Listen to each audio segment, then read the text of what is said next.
Sa kasaysayan ng Philippine Basketball Association o PBA, milyon-milyong puntos na ang na-score. Pero may isang unang puntos. Isang unang shot, unang basket, unang player na nagbukas ng score sa pinakamahabang professional basketball league sa Asia. Ang tanong ngayon, sino ang kauna-unahang player na nakascore sa PBA? Let's rewind history. April 9, 1975. Ito ang araw na isinilang ang PBA. Ginanap sa Araneta Coliseum ang kauna-unahang game sa liga with opening doubleheader sa pagitan ng Concepcion Carrier at Tanduay na sinundan naman ng Toyota versus UTEX.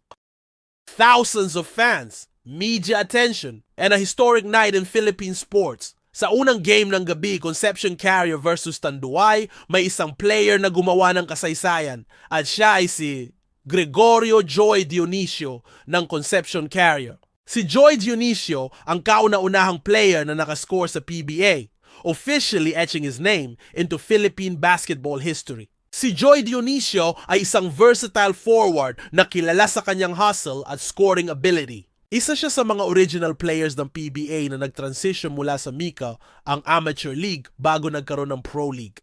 At kahit hindi kasing tanyag ng ibang legends tulad ni na Robert Jaworski o Ramon Fernandez, ang pangalan ni Joy Dionisio ay forever nakaukit sa unang pahina ng PBA history. First basket, first point, first history. Bawat tirang sumusunod, bawat 3-point shot, bawat buzzer beater, lahat yan nagsimula sa isang simpleng tira noong April 9, 1975.